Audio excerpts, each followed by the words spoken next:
نحمده ونصلي على رسوله الکریم بسم اللہ الرحمن الرحیم۔ احکام میت میں ہمارا چوتھا مذاکرہ ہے میت کے حوالے سے، میت سے متعلقہ امور اور اس کے غسل اور جنازے کے حوالے سے۔ میت پر نوحہ اور ماتم یہ نہیں کرنا چاہیے۔ عبداللہ ابن عمر رضی اللہ تعالیٰ عنہ سے روایت ہے کہ ایک دفعہ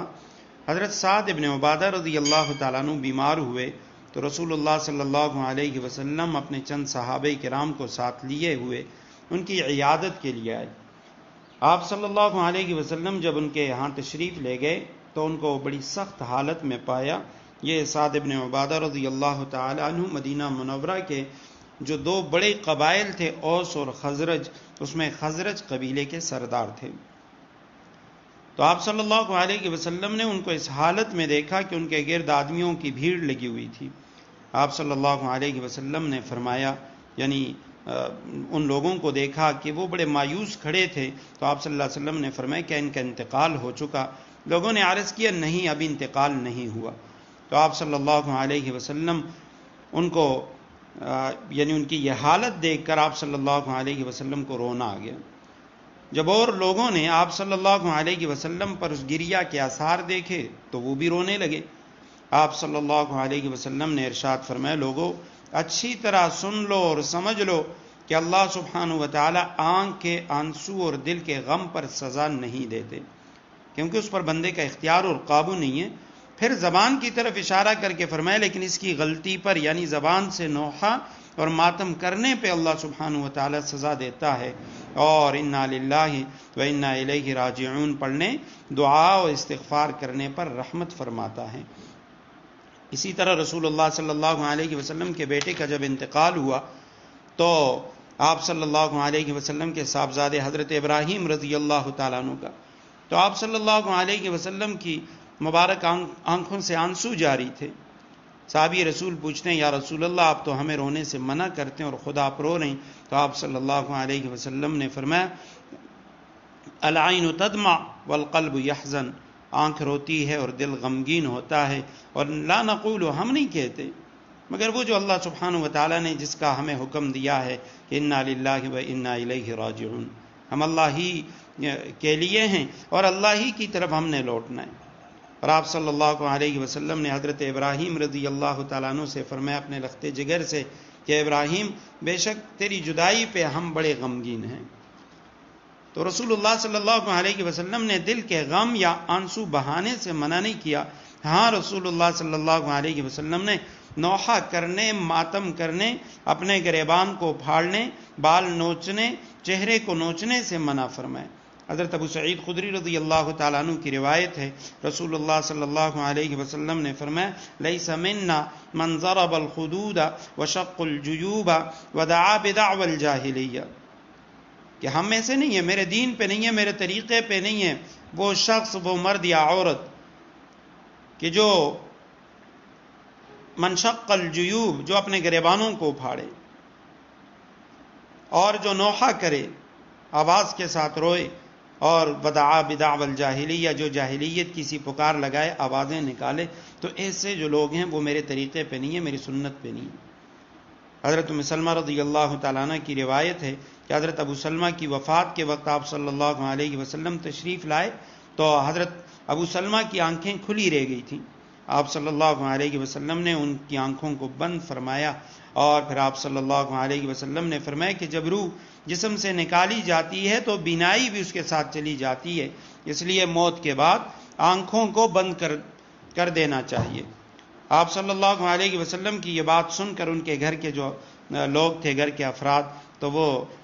آواز سے انہوں نے رونا شروع کیا، اور اس رنج اور صدمے کی حالت میں ان کی زبان سے یعنی ایسی باتیں نکلنے لگیں کہ جو خود ان کے حق میں بد دعا تھیں۔ تو آپ صلی اللہ علیہ وسلم نے فرمایا، لوگوں اپنے حق میں خیر اور بلائی کی دعا کرو، اس لیے کہ تم جو کہہ رہے ہو ملائکہ اس پر آمین کہتے ہیں۔ اور پھر آپ صلی اللہ علیہ وسلم نے حضرت ابو سلمہ رضی اللہ تعالیٰ عنہ کو دعا دی کہ اللہ اس کی مغفرت فرما، اور اپنے ہدایت یافتہ بندوں میں ان کا درجہ بلند فرما، اور اس کے بجائے تو ہی نگرانی فرما ان کے اولاد کی، ان کے پسماندگان کی، اور اے اللہ اس کو بخش دے اور اس کی قبر کو وسیع بنا اور منور فرما۔ یہ مسلم شریف کی روایت ہے۔ تو میت کے لیے آنسو بہانا جائز، لیکن نوحہ و ماتم کرنا وہ ناجائز ہے اور منع ہے۔ اسی طرح میت کا بوسہ لینا بھی جائز ہے۔ حضرت صلی اللہ علیہ وسلم نے حضرت عثمان ابن مظعون رضی اللہ تعالیٰ عنہ کی وفات کے بعد ان کا بوسہ لیا اور آپ صلی اللہ علیہ وسلم روئے۔ اور اسی طرح حضرت ابوبکر صدیق رضی اللہ تعالیٰ عنہ نے نبی کریم صلی اللہ علیہ وسلم کی وفات کے بعد آپ صلی اللہ علیہ وسلم کی پیشانی مبارک کا بوسہ لیا تھا۔ اور اسی طرح میت کی یعنی کسی کے مرنے کے بعد اس کی تجہیز و تکفین میں جلدی کرنی چاہیے، غسل وغیرہ ان چیزوں میں جلدی کرنی چاہیے۔ برا ابن عازب رضی اللہ تعالیٰ عنہ بیمار ہوئے تو آپ صلی اللہ علیہ وسلم ان کی عیادت کے لیے تشریف لے گئے، اور ان کی حالت نازک دیکھ کر آپ صلی اللہ علیہ وسلم نے فرمایا کہ میں محسوس کر رہا ہوں کہ ان کی موت کا وقت آ چکا ہے، اگر ایسا ہو جائے تو مجھے خبر کی جائے اور ان کی تجہیز و تکفین میں جلدی کی جائے، کیونکہ کسی مسلمان کی میت کے لیے مناسب نہیں کہ وہ دیر تک اپنے گھر والوں کے بیچ میں رہیں۔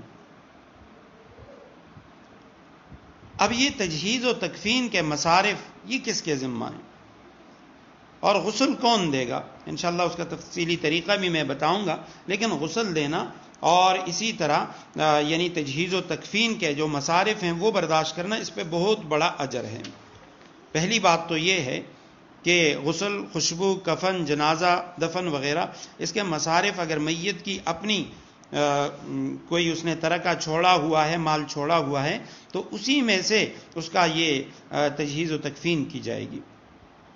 اور یہ بات بھی یاد رکھنی چاہیے کہ کسی شخص کے مرتے ہی اس کے ساتھ 4 قسم کے، اس کی جو وراثت ہے اس کے ساتھ 4 قسم کے حقوق وہ لازم ہو جاتے ہیں۔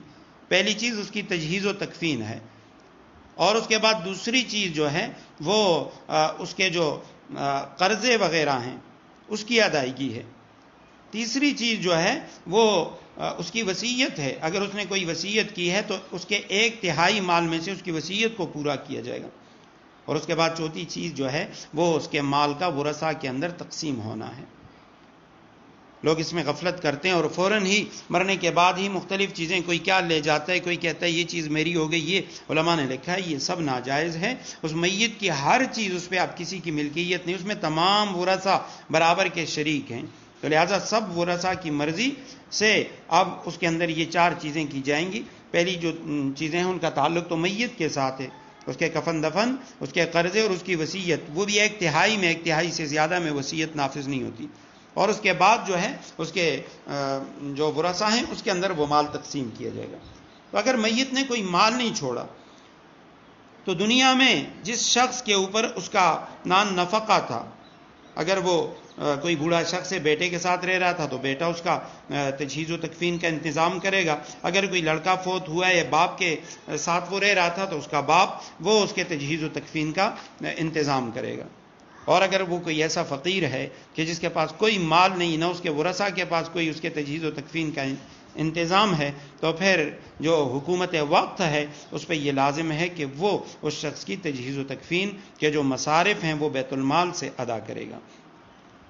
اور اس میں اگر کوئی اور شخص اپنی طرف سے کسی میت کے تجہیز و تکفین کا انتظام کرتا ہے تو اس کا بہت بڑا اجر ہے، لیکن علماء نے لکھا ہے کہ یہ زکوٰۃ کی رقم سے تجہیز و تکفین کا انتظام نہیں کر سکتا، کیونکہ اگر تجہیز و تکفین کا انتظام کسی نے زکوٰۃ کے پیسوں میں سے کیا تو اس کی زکوٰۃ ادا نہیں ہوگی۔ تمام صدقات واجبہ، زکوٰۃ ہے، عشر ہے، اسی طرح جو کفارے ہوتے ہیں کفارے کی رقم ہے، تو ان چیزوں سے یا قربانی کے پیسے ہیں تو اس سے کسی میت کی تجہیز و تکفین نہیں کی جا سکتی، اگر کرے گا تو اس کی زکوٰۃ وہ ادا نہیں ہوگی۔